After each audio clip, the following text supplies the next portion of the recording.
आज की कहानी का शीर्षक है फोरिये। 21 मार्च 1768 को फ्रांस के छोटे से शहर ऑक्सेर में एक बच्चे का जन्म हुआ। उस बच्चे का नाम था जीन बैप्टिस्ट जोसेफ फूरिये।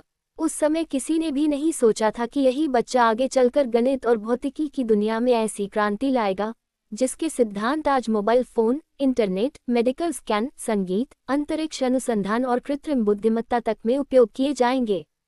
लेकिन फूरिये का बचपन आसान नहीं था। उनके पिता एक दर्जी थे और परिवार आर्थिक रूप से बहुत गरीब था। जब फूरिये केवल 9 वर्ष के थे तब उनके माता पिता का निधन हो गया। इतनी कम उम्र में अनाथ हो जाना किसी भी बच्चे के लिए बहुत बड़ी त्रासदी होती है। उनके सामने जीवन का कोई स्पष्ट रास्ता नहीं था। सौभाग्य से स्थानीय चर्च के कुछ लोगों ने उनकी प्रतिभा को पहचाना और उन्हें पढ़ने का अवसर दिया। फूरिये पढ़ाई में असाधारण रूप से तेज थे। विशेष रूप से गणित उन्हें बहुत आकर्षित करता था। जहां दूसरे बच्चे खेलते थे वहीं फूरिये घंटों तक गणित की किताबों में खोए रहते थे।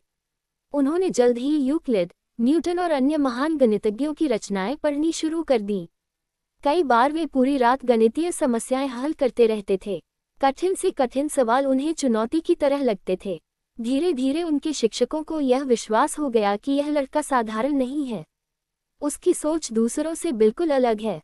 उस समय फ्रांस में सामाजिक व्यवस्था ऐसी थी कि गरीब परिवारों के बच्चों के लिए बड़े वैज्ञानिक या अधिकारी बनना लगभग असंभव था।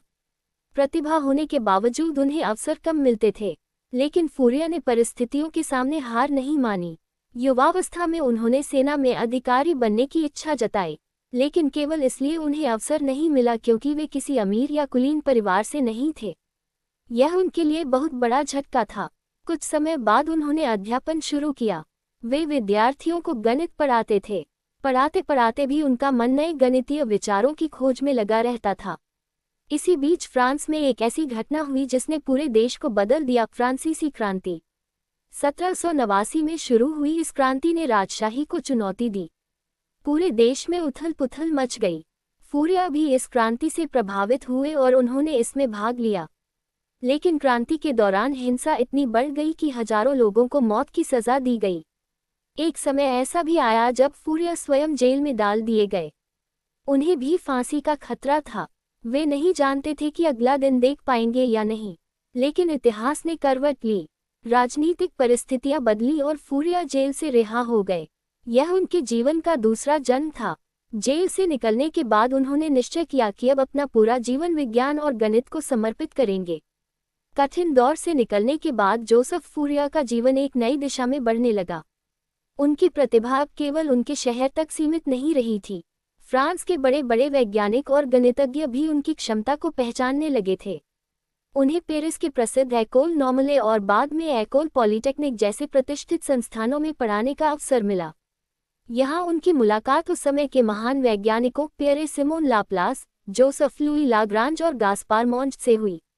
इन महान विद्वानों ने फूरिये की प्रतिभा की खुलकर सराहना की। इसी दौरान फ्रांस में एक युवा सेनापति तेजी से प्रसिद्ध हो रहा था, नेपोलियन बोनापार्ट। नेपोलियन केवल युद्ध जीतना ही नहीं चाहता था, बल्कि वह विज्ञान और शिक्षा को भी आगे बढ़ाना चाहता था। जब उसने 1798 में मिस्र पर अभियान चलाने का निर्णय लिया, तो उसने अपने साथ केवल सैनिक ही नहीं, बल्कि लगभग 160 वैज्ञानिकों, इंजीनियरों, कलाकारों और विद्वानों की एक विशेष टीम भी भेजी। इस दल में जोसेफ फूरिये भी शामिल थे। मिस्र पहुंचकर फूरिये ने केवल प्रशासनिक कार्य नहीं किए, बल्कि वहां के इतिहास, संस्कृति, गणित और प्राचीन स्मारकों का भी गहराई से अध्ययन किया। उन्होंने पिरामिडों, मंदिरों और नील नदी के आसपास के क्षेत्रों का निरीक्षण किया। मिस्र की भीषण गर्मी ने उनके मन में एक नया प्रश्न पैदा किया। सूर्य की गर्मी किसी वस्तु के भीतर कैसे फैलती है? ये प्रश्न सुनने में साधारण लगता था, लेकिन इसका उत्तर विज्ञान के लिए बहुत कठिन था। उस समय वैज्ञानिक ये नहीं समझ पाए थे कि गर्मी किसी धातु, पत्थर या अन्य वस्तु में किस नियम के अनुसार फैलती है। फूरिये ने इस समस्या को हल करने का निश्चय किया। 1801 में वे फ्रांस लौट आए। नेपोलियन ने उनकी योग्यता देखकर उन्हें इसेर प्रांत का प्रशासक नियुक्त किया। प्रशासनिक कार्यों के बावजूद उनका अधिकांश समय गणित और वैज्ञानिक शोध में बीतता था। रात को देर तक वे कागजों पर समीकरण लिखते रहते। वे लगातार यह समझने की कोशिश कर रहे थे कि यदि किसी धातु की छड़ का एक सिरा गर्म किया जाए तो कुछ समय बाद उसका तापमान किस प्रकार बदलता है। ये समस्या केवल प्रयोगों से हल नहीं हो सकती थी। इसके लिए एक बिल्कुल नए गणितीय तरीके की आवश्यकता थी। कई वर्षों की मेहनत के बाद फूरिये ने एक अद्भुत विचार प्रस्तुत किया। उन्होंने कहा कि चाहे कोई तरंग या संकेत कितना भी जटिल क्यों न हो, उसे बहुत सी सरल साइन सिन और कोसाइन कोस तरंगों के योग के रूप में लिखा जा सकता है। यह विचार इतना नया था कि उस समय के कई महान गणितज्ञों को इस पर विश्वास नहीं हुआ। कुछ वैज्ञानिकों ने कहा कि ऐसा होना असंभव है, लेकिन फूरिये अपने सिद्धांत पर अडिग रहे। उन्होंने अपने गणितीय प्रमाणों और प्रयोगों के आधार पर यह दिखाया कि उनका तरीका वास्तव में काम करता है। यही सिद्धांत आगे चलकर फूरिये सीरीज कहलाया। उस समय शायद किसी ने कल्पना भी नहीं की थी कि यह खोज भविष्य में radio, television, mobile phone, internet, medical imaging, MRI और सीटी स्कैन, संगीत रिकॉर्डिंग, उपग्रह संचार और कृत्रिम बुद्धिमत्ता जैसी तकनीकों की नींव बनेगी। फूरिये का ये विचार विज्ञान के इतिहास की सबसे महत्वपूर्ण खोजों में गिना जाने लगा। लेकिन अभी भी उनकी सबसे बड़ी परीक्षा बाकी थी। उनके शोध को फ्रांस की प्रतिष्ठित विज्ञान अकादमी के सामने प्रस्तुत किया जाना था, जहां दुनिया के सबसे बड़े गणितज्ञ उनके सिद्धांत की आलोचना करने वाले थे। जोसेफ फूरिये ने जब अपना नया गणितीय सिद्धांत विज्ञान की दुनिया के सामने रखा, तो उन्हें उम्मीद थी कि लोग उनकी खोज का स्वागत करेंगे। लेकिन हुआ इसका ठीक उल्टा। उस समय फ्रांस की विज्ञान अकादमी, फ्रेंच अकेडमी ऑफ साइंसेस में दुनिया के सबसे महान गणितज्ञ बैठे थे।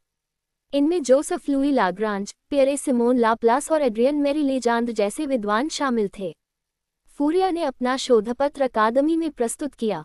उन्होंने बताया कि किसी भी जटिल तरंग या फलन को अनंत संख्या की सरल साइन सिन और कोसाइन कोस तरंगों के योग के रूप में व्यक्त किया जा सकता है। यह विचार इतना नया था कि कई गणितज्ञों को यह असंभव लगा। लाग्रांज ने कहा कि यह सिद्धांत हर प्रकार के फलन पर लागू नहीं हो सकता। कुछ वैज्ञानिकों का मानना था कि फूरिये के प्रमाण पूरी तरह रिगरस नहीं थे। अकादमी ने उनके काम की सराहना तो की, लेकिन उसे तुरंत स्वीकार नहीं किया। ये फूरिये के लिए बहुत निराशाजनक था, लेकिन उन्होंने हार नहीं मानी। उन्होंने अपने शोध को और बेहतर बनाया। वर्षों तक वे लगातार गणनाएं करते रहे, प्रयोग करते रहे और अपने सिद्धांत को अधिक स्पष्ट रूप में प्रस्तुत करते रहे। 1822 में फूरिये ने अपनी प्रसिद्ध पुस्तक the analytical theory of heat प्रकाशित की। इस पुस्तक में उन्होंने विस्तार से समझाया कि गर्मी किसी वस्तु में कैसे फैलती है और इस प्रक्रिया को गणित के माध्यम से कैसे व्यक्त किया जा सकता है। यही पुस्तक आगे चलकर आधुनिक गणित और भौतिकी की आधारशिला बन गई। धीरे धीरे दुनिया के वैज्ञानिकों ने महसूस किया कि फूरिये सही थे। उनकी विधि केवल ऊष्मा तक सीमित नहीं थी। बाद में वैज्ञानिकों ने इसे ध्वनि, प्रकाश, विद्युत संकेत, समुद्री लहरों, भूकंप की तरंगों और यहाँ तक कि मानव मस्तिष्क के संकेतों के अध्ययन में भी उपयोग करना शुरू कर दिया। 20वीं और 21वीं सदी में तो फूरिये का सिद्धांत हर आधुनिक तकनीक का महत्वपूर्ण हिस्सा बन गया। यदि आज आप मोबाइल पर गाना सुनते हैं, इंटरनेट पर वीडियो देखते हैं, एमआरआई या सीटी स्कैन करवाते हैं, जीपीएस का उपयोग करते हैं या अंतरिक्ष से भेजे गए संकेत प्राप्त करते हैं, तो कहीं न कहीं फूरिये के सिद्धांत का उपयोग हो रहा होता है। फूरिये की प्रतिभा को अंततः पूरा सम्मान मिला। उन्हें फ्रेंच अकेडमी ऑफ साइंसेस का स्थायी सचिव बनाया गया और बाद में वे फ्रेंच अकादमी के सदस्य भी चुने गए। एक समय जिन लोगों ने उनके सिद्धांत पर संदेह किया था, वही लोग बाद में उसकी महानता को स्वीकार करने लगे। फूरिये ने सिद्ध कर दिया कि यदि किसी विचार में सच्चाई हो, तो उसे स्वीकार करने में दुनिया को समय लग सकता है, लेकिन अंततः सत्य की ही जीत होती है। 1820 के दशक में उनकी तबीयत धीरे धीरे खराब रहने लगी। लंबे समय तक लगातार काम करने और कमजोर स्वास्थ्य के कारण उनका शरीर पहले जैसा मजबूत नहीं रहा। फिर भी उन्होंने शोध और लेखन का कार्य नहीं छोड़ा। वे नए नए वैज्ञानिक विचारों पर काम करते रहे और युवा वैज्ञानिकों का मार्गदर्शन करते रहे। फूरिये केवल गणित तक सीमित नहीं रहे। उन्होंने एक और ऐसा विचार दिया, जिसे आज आधुनिक जलवायु विज्ञान की शुरुआत माना जाता है। उन्होंने ये प्रश्न उठाया, यदि पृथ्वी को केवल सूर्य से ही ऊर्जा मिलती है, तो उसका तापमान अपेक्षा से अधिक गर्म क्यों है? इस प्रश्न का उत्तर खोजते हुए उन्होंने सुझाव दिया कि पृथ्वी का वायुमंडल गर्मी को पूरी तरह अंतरिक्ष में नहीं जाने देता। वह कुछ गर्मी को अपने भीतर रोक लेता है, जिससे पृथ्वी का तापमान जीवन के अनुकूल बना रहता है। आज हम इसी सिद्धांत को ग्रीनहाउस प्रभाव के नाम से जानते हैं। हालांकि बाद के वैज्ञानिकों ने इसे और विस्तार से समझाया, लेकिन इसकी शुरुआती वैज्ञानिक नींव रखने वालों में जोसेफ फूरियर का नाम सबसे प्रमुख है। 16 मई 1830 को 62 वर्ष की आयु में फ्रांस की राजधानी पेरिस में जोसेफ फूरियर का निधन हो गया। उनकी मृत्यु का कारण उस समय की स्वास्थ्य समस्याएं मानी जाती हैं। कहा जाता है कि उन्हें लंबे समय से सांस और हृदय संबंधी परेशानियां थीं। उनके निधन से पूरे फ्रांस के वैज्ञानिक समुदाय में शोक की लहर दौड़ गई।